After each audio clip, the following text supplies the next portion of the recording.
నీ ప్రార్థనా జీవితమే నువ్వు దేవుని పట్ల ఎంత విశ్వాసం కలిగి ఉన్నావో సాక్ష్యం ఇస్తుంది.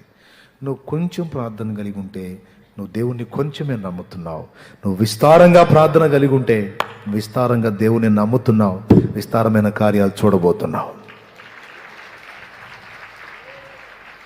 స్తోత్రం చెప్పాలి, గట్టిగా చెప్పాలి. ప్రార్థన చేసేటప్పుడు గుర్తుపెట్టుకోవాల్సినటువంటి కొన్ని విషయాలు మీకు హెచ్చరిక చేస్తాను.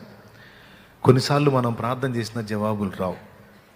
ఎందుకు రావు అంటే ప్రార్థన బలం చాలక రాకపోయి ఉండొచ్చు. అంతేకాకుండా నువ్వు బలమైన ప్రార్థన చేసిన ఆన్సర్ రాకపోవడానికి కారణం మరికొన్ని ఉంటాయి. ఒకటేంటంటే అంతరంగములో పాపాన్ని లక్ష్యము చేయటం. లోపల పాప సంబంధమైనటువంటి క్రియలు, ఆ తలంపులు, ఆ విధమైన వాంఛ, ఆ పాపంలో కొనసాగుట అనేవి కలిగి ఉండి ప్రార్థనలో దేవుని దగ్గర జవాబు పొందడానికి ట్రై చేయటం. నేను నా అంతరంగములో పాపమును లక్ష్య పెట్టిన ఎడల దేవుడు నా మనవి వినకపోవును అన్నాడు. ఎవరన్నారు? వెంకట్రావు అన్నాడా? దావీదు అన్నాడు. దేవునికి స్తోత్రం.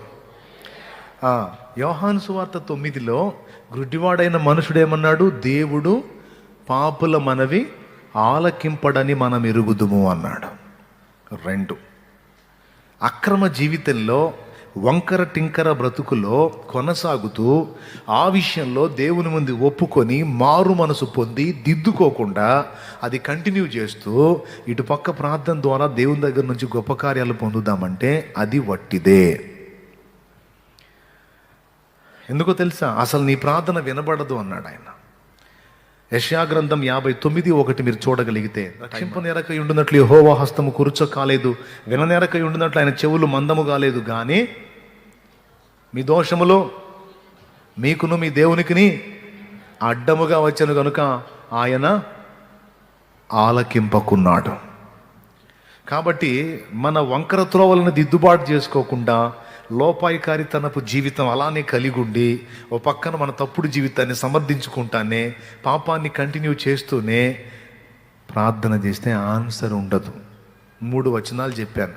పాపుల మనవి దేవుడు రైట్. 2వది, నేను అంతరంగంలో పాపమును లక్ష్య పెట్టిన ఎడల దేవుడు నా మనవి వినకపోవును. 3వది ఏంటి? ఆయన కాపాడలేకపోవడానికి ఆయన చేతులు ఏం కొరచ కాదు, కానీ నీ దోషాలు నీకు దేవునికి మధ్య అడ్డుగా వచ్చినాయి. నువ్వు మొర్ర పెడుతున్నావు, కప్పు తగిలి కిందకు వస్తుంది. కప్పు ఏంటో తెలుసా? నీ పాపమే. అందుకే ప్రార్థన చేసి దేవుని దగ్గర గొప్ప జవాబులు పొందగోరే వాళ్ళు తమ క్యారెక్టర్ ఎలా ఉందో దేవుని ముందు ఒక్కసారి చూసుకోవాలి. దేవుని ముందు తమను తాము విమర్శించుకోవాలి. లోపంగా ఉన్న వాటిని దిద్దుకోవాలి, ఒప్పుకోవాలి దేవుని ముందు. అయ్యా, వంకర టెంకర బతుకు కలిగి ఉన్న, వంకర టెంకర బుద్ధి కలిగి ఉన్న, ఇది మొదలుకొని ఆ చెడు జీవితాన్ని వదిలేస్తున్నా నీ చిత్త ప్రకారం బ్రతకాలనుకుంటున్నా. నా యందు కనికరపడు, నా పాపములు క్షమించు. ఇదిగో నేను మారు మనసు పొందా, దాన్ని విసర్జించా. నా యందు కనికరపడి నాకు విడుదల దయచేయమని నువ్వు దేవుడిని అడగొచ్చు. తప్పకుండా దేవుడు నిన్ను విడిపిస్తాడు. తప్పిపోయిన కుమారుడు పందుల దొడ్లోనే ఉండి లెటర్లు రాశాడా, లేకపోతే దొడ్డి విడిచి వచ్చాడా? పెద్దగా చెప్పాలి. అక్కడే ఉండి మెసేజ్లు పెట్టలేదుగా డాడీకి. డాడీ, ఇక్కడ దుర్వాసనగా ఉంది డాడీ, ఇక్కడ ఫుడ్ దొరకట్లేదు డాడీ, చాలా ప్రాబ్లం అవుతుంది డాడీ, ఫుడ్ పంపించు డాడీ, మనీ పంపించు డాడీ అని ఏమన్నా చెప్పాడా? ఏం చేశాడు? ఒకవేళ వాడు అక్కడే ఉండి మెసేజ్లు పెడితే పొరపాటును కూడా ఏం చూసేవాడు కాదు. వాడు అక్కడే ఉండి లెటర్లు పంపిస్తే పొరపాటును కూడా ఏనా పట్టించుకునేవాడు కాదు. ఎందుకో తెలుసా? అతడే విసర్జించి రావాలి. వాడు అక్కడే ఉండి ఈ పందుల తోటి బాగానే ఉంది, కానీ నాకు అప్పుడప్పుడు కొన్ని ఇబ్బందులు అవుతున్నాయి అని అడిగితే, ఒరే నిన్ను ఎక్కడ చూడాలనుకున్నా, నువ్వు ఎక్కడ కూర్చున్నావు దరిద్రుడా, ముందు వదిలిపెట్టి రారా అంటే, లేదు డాడీ ఇది చాలా బాగుంది, ఈ కంపే అసలు భలే ఇంపుగా ఉంది అంటే తండ్రి ఒప్పుకుంటాడా? నోరు మూసి ముందు ఆ కంపుని వదిలిపెట్టి రా అంటాడు. అంతే తప్ప హెల్ప్ జరగదు. దేవునికి స్తోత్రం కలుగును గాక. గట్టిగా చెప్పండి. తండ్రి వానిని ఎదుర్కొని హత్తుకొని మెడ మీద పడి ముద్దు పెట్టి చేర్చుకొని వాని అసహ్య స్థితి మొత్తాన్ని మార్చి పడేయాలంటే కొడుకు ఏం చేయాలి? ఆ చెడిపోయిన జీవిత విధానాన్ని విసర్జించి నూతన పరచబడిన వ్యక్తి అయి దేవుని ముందు నిలవాలి. అంతరంగంలో ఇక పై గెటప్పును ఆయన క్లీన్ చేసుకుంటాడు. ఆవిడ ఆంతర్యంలో ఏం నిర్ణయించుకున్నాడు చిన్న కుమారుడు? నేను నా తండ్రి దగ్గరికి పోతాను, ఈ స్నేహితులు వద్దు, ఈ చెడిపోయిన జీవితం వద్దు, ఈ పందులొద్దు, పందులు దొడ్డి వద్దు, ఏమొద్దు, నాకు మా నాయన చాలు. కొడుగ్గా చేర్చుకుపోయిన దాసుడుగానైనా ఆయన ఇంట బతికితే పట్టడు అన్నం పెట్టినందు బతికిస్తాడు అని తాను ఉన్నది ఉన్నట్టు ఉన్న పాటును అలాగే బయటలేరు వచ్చేసాడు. ఇంట్లో నుంచి వచ్చేటప్పుడు రాజకుమారులాగా వచ్చాను, ఇప్పుడు అడుక్కునేవాడు అవతారం కన్నా దరిద్రంగా తయారైంది, కొద్దిగా పై సోకులన్నా చేసుకుందాం అని తన గెటప్ని కప్పుకొని షో చేసి రాలా. దేవునికి స్తోత్రం. కొంతమంది కప్పి పెట్టుకొని వస్తారు, ముసుకేసుకొని వస్తారు, ఎక్కడెక్కడే. ఈ ముసుగులు మనుషులు గుర్తుపట్టకపోవచ్చు, దేవుడికి అన్నీ తెలుసు. దేవునికి స్తోత్రం కలుగును గాక. తప్పిపోయిన కుమారుడు ఉన్నది ఉన్నట్టు వచ్చాడు. తను ఏ స్థితిలో ఉన్నాడో వచ్చి తండ్రి ముందు అలా ప్రజెంట్ చేసుకున్నాడు, కనపరుచుకున్నాడు. దరిద్రుడా, సిగ్గులేనోడా, డబ్బు ఏం చేసావురా, ఎలా పోయావు, ఎలాగొచ్చావు, నువ్వు నీ అవతారం, చిత్తు ఏ ముఖం పెట్టుకుని వచ్చావు, పో అన్నాడా? అల్లంత దూరంలో ఉండగానే వాడి నడక చూసి గుర్తుపట్టి అలా అమాంతం పరిగెత్తుకుంటా వెళ్ళి అతన్ని హత్తుకొని, పందుల దొడ్లోంచి వచ్చినోడి దగ్గర ఏ వాసన ఉంటుందండి? సుగంధం ఉంటుందా? దుర్గంధం. అయినా సరే ప్రేమకు అవేవి పట్టవు. అర్థమైందా? ప్రేమ గుడ్డిది అంటారు, గుడ్డిదే కాదు చెవిటిదే కాదు, వాసన కూడా తెలియదు. దేవునికి స్తోత్రం. హల్లెలూయా. తెలుసా మీకు? ఇక్కడే తెలిసింది మనకి అతని గెటప్ ఎలా ఉంది, పొజిషన్ ఎలా ఉంది, ఎలా ఉన్నాడు. నా బిడ్డ తిరిగి వచ్చాడు చాలు నాకంతే. వాడు ఉన్నది ఉన్నట్టు వచ్చాడు, షో చేయలే. తాను ఎలా ఉన్నాడు అలాగే వచ్చాడు. ఏ గతి పట్టాడో ఆ గతిని ఉన్నది ఉన్నట్టు చూపించాడు. చాలు, నేను ఇప్పుడు మారుస్తా. వీడంటాడు, నేను నీకు పనికిరాను, కొడుగ్గా పనికిరాను, నాకు హక్కు లేదు, నా ఆస్తి తీసుకుని వెళ్ళిపోయాను కనుక, నా భాగాన్ని పోగొట్టుకున్నాను గనుక నీ దాసునిగా ఉంటాను అంటే జీతం ఎంత అన్నాడా? నోరు మీరా, దాసుడేంట్రా వెర్రి ముఖమా, నువ్వు ఎప్పటికీ నా బిడ్డవే అని వరుసగా మారిపోయింది. ఆన్ ది స్పాట్ చీలికలు పేలికలైన వస్త్రాలు తీసి కొత్త బట్టలు కట్టబెట్టండి అంటే ఈ చీలికలు పేలికలైన పాత వస్త్రాలు తొలగించి, ఆ మలిన మురికి వస్త్రాలు తొలగించి నూతన వస్త్రాలు తొడిగాడు. చెప్పులు వేసుకొని దొరబాబులాగా పోయినోడు చెప్పులు లేకుండా వచ్చాడు. వీనికి పాదరక్షలు తొడగండి అన్నాడు. పాత చెప్పులు పోయినాయి, పాత నడతలు పోయినాయి, ఇదిగో క్రొత్త నడతలు అనే చెప్పులు తొడిగించబడ్డాయి. తలకు తైలము లేదు, అభిషేకం పోగొట్టుకున్నాడు, వచ్చి నిలబడ్డాడు, ఏడుపు ముఖం వేసుకుని తైలం పెట్టండి రా అన్నాడు. క్రొత్త తైలముతో నింపబడ్డాడు. దేవునికి స్తోత్రం కలుగును గాక. ఇచ్చిన అధికారం పోగొట్టుకున్నాడు, ఇప్పుడు ఉంగరం తెచ్చి నూతనంగా మళ్ళీ అధికారం ఇచ్చాడు. ఒక్క మాటలో చెప్పాలంటే తను ఉన్నది ఉన్నట్టు వచ్చాడు. వచ్చిన ఒక అరగంటలోనే టోటల్ చేంజ్, కొత్త జీవితం మళ్ళీ ప్రారంభమైపోయింది.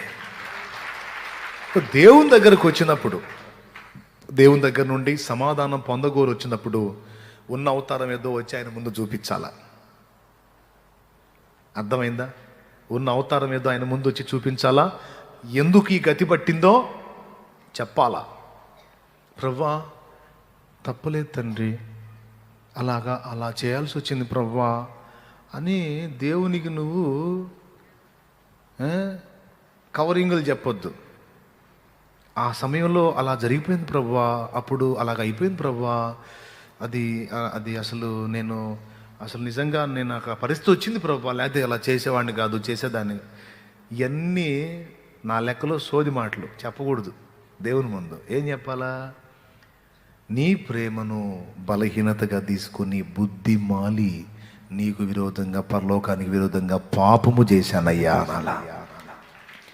యథార్థంగా ఒప్పుకోవాలా ఉన్నది ఉన్నట్టు, అంతేకాని దేవుని ముందు మనుషులకు చెప్పినట్టు అప్పుడు అలాగా అయిపోయింది, అది తప్పలేదు అని ఏదో ఓదార్పులు వాళ్ళు చూసి, అవునా అట్లా జరిగిందా, అదేలే నీ పరిస్థితుల్లో నేనున్నా అంతే ఇద్దిలే, చేసే దేవుందిలే, మరి అంత సమస్య వచ్చినప్పుడు ఎవరైనా ఏం చేస్తారు అని దేవుడు అంటాడు అనుకుంటున్నావా?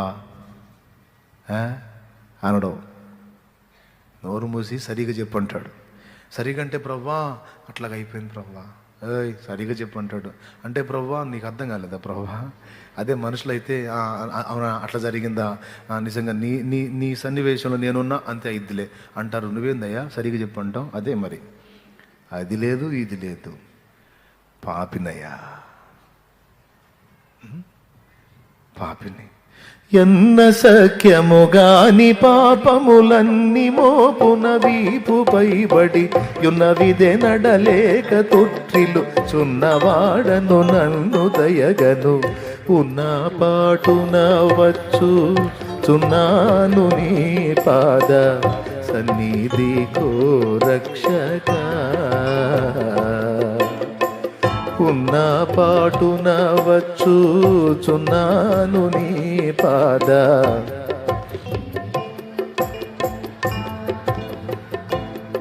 ఏమనాలి?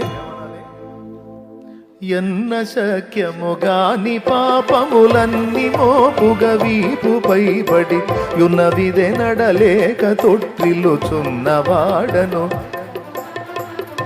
అది దేవుని ముందుకు వచ్చి, ప్రభా అప్పుడు అలా జరిగిపోయింది ప్రభా, ఆ సన్నివేశంలో అలా జరిగిపోయింది ప్రభా, ఇవన్నీ కాదు, నేను బుద్ధిహీనురాలనయ్యా, బుద్ధిహీనుండయ్యా, ఏదేదో కవరింగులు చెప్పనయ్యా, తెలిసే బుద్ధిహీనమైన క్రియ చేశా, తెలిసే నోరు జారా, నువ్వు ప్రేమ గలవాడివని, నువ్వు కోపగించుకోవులే అని నీ ప్రేమను ఆధారం చేసుకొని బరి తెగించా ప్రభువా, నన్ను క్షమించు తండ్రి, నన్ను మన్నించు అని దేవుని ముందు యథార్థ హృదయంతో మాట్లాడాలి, ఒప్పుకోవాలి. అలా దేవుని ముందు సరి చేసుకొని అప్పుడు చెయ్యి ప్రార్థన.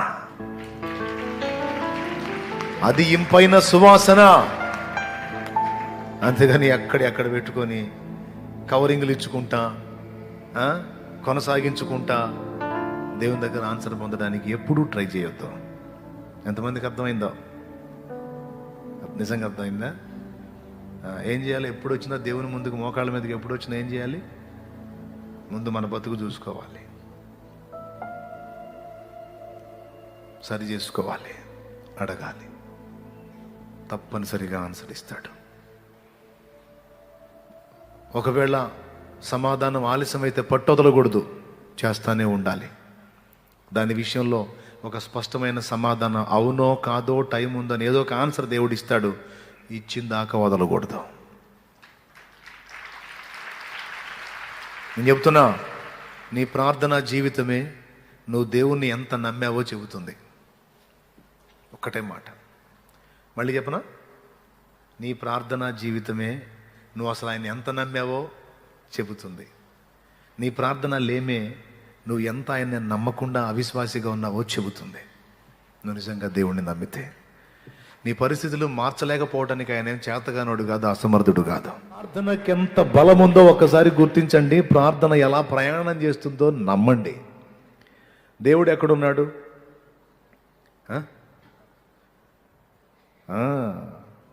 ఆకాశ మహాకాశాలు పట్టజాలని దేవుడు కదా. సమీపించరాని తేజస్సులో ఆయన మాత్రమే వసించుచు అమరత్వం గలవాడై ఉన్నాడు కదా. భూమి మీదుండి మట్టి పురుగులమైన మనం చేసే ఈ విజ్ఞాపన, మనం చేసే ఈ ప్రార్థన, మనం పలికే ఈ మాటలు, మనం మూలిగే ఈ మూలుగులు, మనం ఏడే ఉన్నాం, మన వారు ఏడే ఉన్నారు. మనం ఎవరి కోసం చేస్తున్నామో, దేనికోసం చేస్తున్నామో ఆ విజ్ఞాపన అలాగ లేచి వెళ్ళిపోతూ ఉంది. దీన్ని కూడా సీరియస్గా తీసుకోవాలి. నేను ప్రార్థన చేస్తున్నాను, అది ఏదో కప్పు కిందే ఉంది అన్నట్టు ఎప్పుడూ అనుకోకూడదు. నేను ఇక్కడే ఉన్నా, నా ప్రార్థనకి ఎంత శక్తి ఉందంటే సమీపించడాన్ని తేజస్సులో ఉన్న దేవుని దగ్గరకు చేరుతుంది ఆ ప్రార్థన. ఆ నిశ్చయత మనకు ఉండాలి. ఆమేన్.